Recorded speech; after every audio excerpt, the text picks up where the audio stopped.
السلام علیکم، آپ دیکھ رہے ہیں 39 نیوز۔ نظر ڈالتے ہیں آج کی نیوز پر۔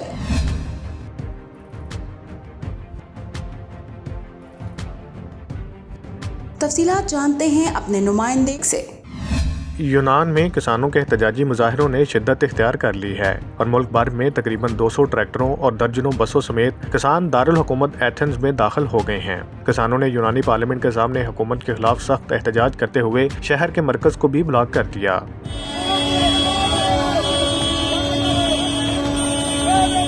کسانوں کا کہنا ہے کہ گزشتہ سال یونان میں بدترین سیلاب اور آتش زدگی نے تباہی مچا دی تھی، جس کی وجہ سے فصلوں اور مال مویشیوں کو زبردست نقصان پہنچا تھا۔ حکومت نے کسانوں سے ان کا نقصان پورا کرنے کے وعدے کیے تھے جو کہ ابھی تک پورے نہ ہو سکے۔ کسان یونان کی زرعی پالیسی اور بڑھتی ہوئی مہنگائی سے بھی ناخوش ہیں۔ یونانی وزیراعظم کا کہنا ہے کہ حکومت پہلے ہی توقعات سے بڑھ کر کسانوں کو مراعات دے رہی ہے اور حکومت کے پاس کسانوں کے لیے مزید فنڈز بھی نہیں ہیں۔ یونان میں کسانوں کو لیبر کی کمی کا بھی سامنا ہے اور وہ حکومت سے یہ مطالبہ بھی کر رہے ہیں کہ غیر ملکیوں کو زرعی ویزے کے ذریعے یونان لانے میں بھی آسانیاں پیدا کی جائیں۔ کسانوں کا مطالبہ ہے کہ بجلی پہ سبسڈی کے ساتھ ساتھ زراعت میں استعمال ہونے والے تیل پہ بھی رعایت کی جائے۔ کسانوں کی ایتھنز آمد پر مختلف تنظیمات نے بھی ان سے یکجہتی کا اظہار کرتے ہوئے ان کے لیے مفت کھانوں کا اہتمام کیا اور احتجاجی مظاہرے میں ان کی آواز میں آواز ملائی۔ میاں جاوید، نمائندہ خصوصی 39 نیوز HD ایتھنز یونان۔